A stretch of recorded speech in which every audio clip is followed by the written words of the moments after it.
Karena ya yang gue terima semuanya yang normatif gitu loh. Maksudnya yang di bawah-bawah meja atau apa yang katanya ada gitu, mana? Lo nggak pernah tahu? Gue nggak pernah terima. Itulah rumahnya juga kan. Ya rumah gue gini aja, rumah kecil, penuh pernak-pernik, barang rongsokan. I am a journalist. Sahabat jurnalis, sekarang saya ada di rumahnya Krisnamukti. Apa kabar Mas? Alhamdulillah. Assalamualaikum warahmatullahi wabarakatuh. Waalaikumsalam warahmatullahi wabarakatuh. Sehat Mas? Sehat, alhamdulillah. Sehat. Udah boleh salaman ya sekarang kita? Boleh. Udah kayak gini lagi. Boleh gini, boleh deh. Ini kalau tadi saya masuk ke rumah itu kan pagarnya hijau, ya kan? Mas sekarang juga Mas juga pakai warna hijau. Suka warna hijau ya? Ya, partai pertama gue hijau. Tetep ya dihubung-hubungkan sama Tapi politik. bawa ininya biru ya? Bawahnya biru. Nggak. Emang gue suka warna hijau dari dulu. Jadi, rumah gue ini dulu warnanya hijau. Semua hijau? Semuanya hijau. Kalau lo lihat nih, di depan nih kan ada warnanya nih, hijau nih. Nah, ini sisa-sisa peninggalan zaman dulunya. Gitu. Terus, akhirnya gue bosen, hijaunya masih gue tinggalin dikit. Akhirnya, waktu renovasi, gue ganti warna lain. Gitu. Tapi hijaunya tetap harus ada. Gitu ya? Tuh. Ya pertanyaannya kenapa suka warna hijau? Menyegarkan. Menyegarkan? Iya. Gitu, menyegarkan, enak dipandang mata. Ya, gue suka aja sesuatu hal yang bikin gue seger. Makanya pilih partai yang pertama itu ya? Kebetulan dikasih sama Allah partai yang pertama itu. Itu warnanya hijau. Warnanya hijau. Kebetulan jadinya di partai yang hijau. Yang lain nggak jadi. Alhamdulillah, yang keduanya masih belum berhasil. Belum berhasil. Yang biru belum berhasil. Ada rencana lagi mau itu lagi? Never say never lah, gitu. Okay. Maksudnya kalau saat ini gue belum tahu ya, karena masih yang kegagalan kemarin itu masih membekas gitu loh, dan ternyata itu menyakitkan gitu. Menyakitkan? Iyalah, menyakitkan lah, terutama dari segi cuannya kan, gitu. Dari segi cuannya menyakitkan lah gitu. Emang harus pakai cuan? Pastilah pakai. Masa ya pakai daun? Buat apa cuannya Mas? Ya buat macem-macem lah, gitu. Ya buat logistik, ya kan. Buat kalau kita mondar-mandir, akomodasi, transportasi kan. Dapilnya yang kedua lebih jauh. Di mana? Di Kuningan, Ciamis, Banjar, Pangandaran. Lalu bayangin sendiri kalau nggak ada cuannya, gitu kan. Berarti kalau mau jadi anggota DPR itu memang harus keluar duit ya? Pasti nggak mungkin nggak, gitu. Nggak cukup dengan lu cuma berdoa doang gitu. Ya Allah, jadikan aku anggota DPR, aku orang baik ya Allah. Gitu. Nggak mungkin. Harus modalin. Harus. Aduh. Jadi usaha, ya ikhtiar, doa dan cuan. Gitu, itu udah pasti tuh, 3 ini, gitu. Selebihnya keberuntungan. Iya. Biar kata lo punya 3-3-nya, kalau lo nggak ada keberuntungannya ya sudah. Itu gue rasain yang di pemilihan berikutnya gitu, yang kedua itu gue ternyata kurang beruntung, ya sudah, selesai. Biasanya berapa sih Mas kalau gitu? Relatif. Saya ini misalnya mau nyalon ini. Relatif nggak bisa ini. Soalnya kan tergantung dapil. Tergantung dapil. Kalau dapil lo di Papua sono, ya otomatis cuannya harus lebih besar lagi kan, gitu. Kalau cuma di Jakarta aja sih, karena kita tinggal di Jakarta, ya kan, mungkin bisa memangkas biaya transportasinya, akomodasinya, dan lain-lain masih bisa kita pangkas. Tapi kalau yang udah di luar-luar, terutama di luar Jawa ya, gua aja yang masih seputaran Jawa Barat aja udah gua ngerasa banget, waduh, gila nih, angka sekian aja nih kurang gitu loh. Jadi nambah lagi, tuh. Dan ternyata ya begitu deh.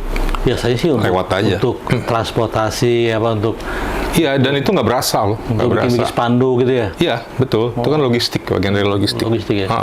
Gitu. Tapi emang harus kayak gitu ya Mas ya? Karena kan Mas terkenal kan, orang tahu semua Krisnamukti. Nggak ngaruh. Tapi berasa kan kalau turun ke masyarakat, orang tahu Krisnamukti gitu kan? Iya, tapi belum tentu mereka itu mengenal kita, mau mencoblos kita. Ya, tapi kenal gitu. Kan? Kenal iya, gitu. Iya, ada yang kenal, ada yang enggak. Repotnya gini, itu uang itu bisa katakanlah si yang nggak terkenal itu kan bisa buat macam-macam kan. Ada yang buat ini, buat itu. Kan. Kalau Mas kan udah punya modal terkenal. Iya. Ya kan enak kan jadi buat apa lagi gitu kan. Nah, gini.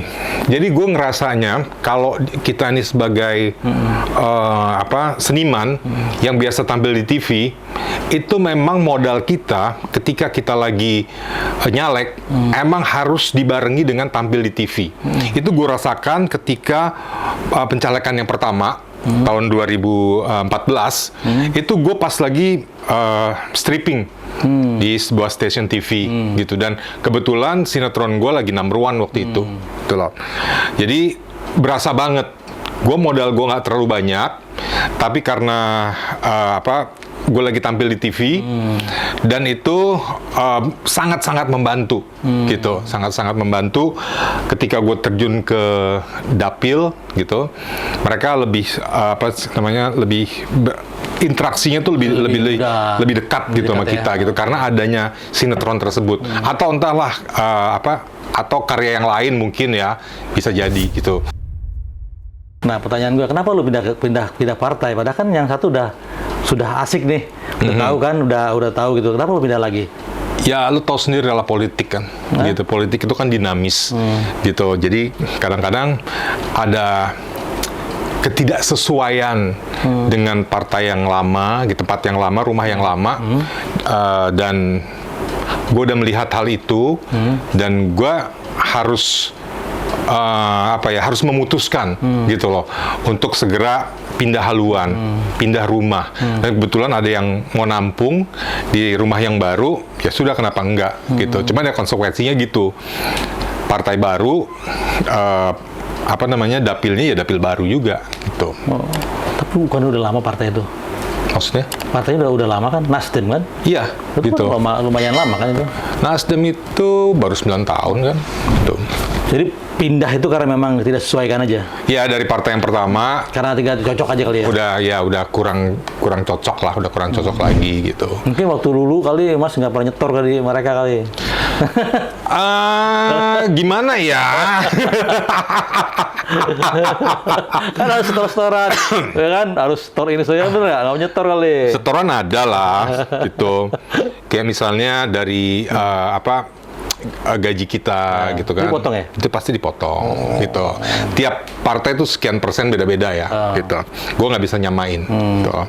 Terus ada uang ini lagi, uang itu lagi tuh ada, gitu. Tiap bulan adalah.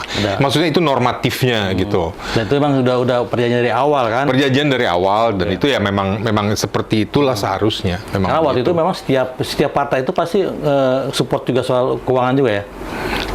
Nggak semuanya. Tapi gitu. Ada kan yang support? Biasanya mereka support logistik. Logistik? Iya, logistik. Okay. Dalam bentuk logistik itu ya. Bahasa logistik itu kan bisa diuangkan juga? Iya, enggak.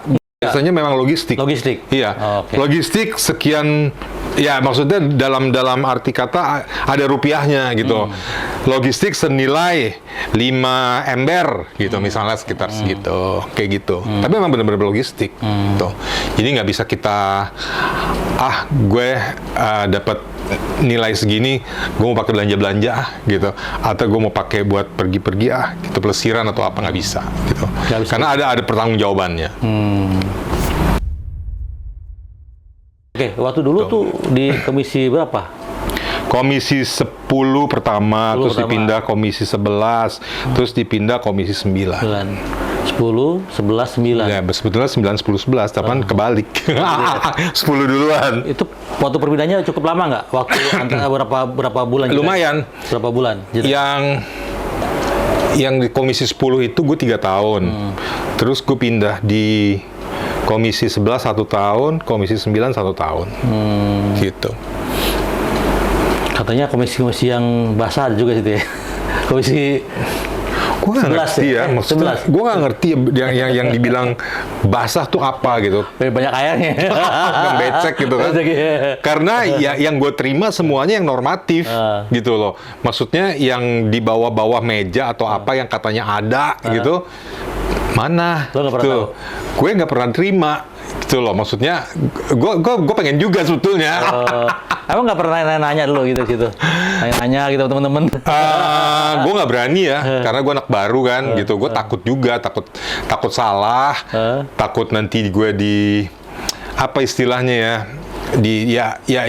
disalahgunakan lah guenya gitu loh. Dari komisi 10, 11, 9 itu yang paling enak komisi berapa?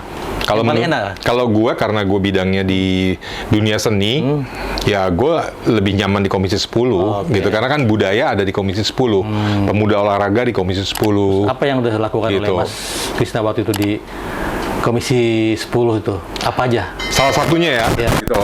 Salah satunya adalah gue memperjuangkan atlet-atlet mantan-mantan atlet Indonesia yang berprestasi dalam skala Asian Games maupun Olimpiade yang mungkin dulu berprestasi tapi kurang mendapatkan penghargaan dan perhatian dari pemerintah selama ini gitu. Karena gue pernah melihat dengan mata kepala gue sendiri yang namanya, nggak tahu deh lo kenal nggak sama Tati Sumirah. Tati Sumirah itu pemain bulu tangkis Piala Uber yang dia merebut Piala Uber 1975 gitu bersama Ferawati Fajrin, Ivana dan sebagainya. Itu dia jadi tukang antar surat di sekitar Tebet ini gitu. Gue gimana nggak nangis coba gitu kan. Ya Allah, ini pahlawan bulu tangkis Indonesia. Jadi jadi tukang nganterin surat di sini, dia naik motornya gitu loh. Ini pemerintah kemana gitu loh. Itu satu. Terus kedua, gue banyak banget di mall-mall itu melihat dan didatengin sama sama mantan-mantan atlet itu, mereka jualin piala dan medalinya gitu loh, buat sekedar biaya hidup apa-apa dan sebagainya. Akhirnya gue bilang waktu itu dalam salah satu rapat komisi dengan Menteri Menpora gitu. Ya gue kasih informasi tentang ini. Gue bilang tolonglah diadakan penghargaan untuk para atlet ini yang dulu berprestasi. Mungkin nggak semua dulu ya, bisa jadi dari Olimpiade sama skala Asian Games gitu, termasuk Thomas Cup, Uber Cup atau yang sederajat dengan itu gitu. Alhamdulillah itu gue didengar, aspirasi gue didengar sama Kementerian Kemenpora. Akhirnya terjadilah itu gitu. Gue nggak tahu deh sekarang masih ada apa enggak gitu. Itu bentuknya apa, kayak kasih diberikan uang apa? Tabungan. Ya, tabungan untuk biaya hidup. Biaya hidup ya, selama seumur hidup. Gue nggak tahu deh untuk berapa tahun gitu, atau dikasih modal untuk usaha atau apa gitu. Karena pada saat acara pemberian hadiah itu, gue nggak datang, gue lagi nggak bisa datang gitu, jadi kurang. Tapi yang pasti itu sangat membantu gitu loh. Arti kata, menurut gue itu harus continue dilakukan gitu loh, karena mereka kan salah satu bagian dari pahlawan yang memperjuangkan Indonesia di kancah internasional gitu. Itu salah satu yang gue perjuangkan. Tapi banyak juga loh Mas, penyanyi atau artis yang zaman dulu tuh yang susah hidupnya banyak loh. Itu juga sempat diperjuangin nggak? Iya, gue sempat memperjuangkan, tapi kan perjuangan di dalam komisi itu nggak segampang membalikan telapak tangan gitu loh. Jadi emang kita kadang-kadang waktunya tuh nggak cukup gitu, karena yang kita perjuangkan itu kan bukan cuma satu hal dalam satu dalam satu tahun gitu. Itu kan ada prolegnas yang harus kita prioritaskan gitu loh.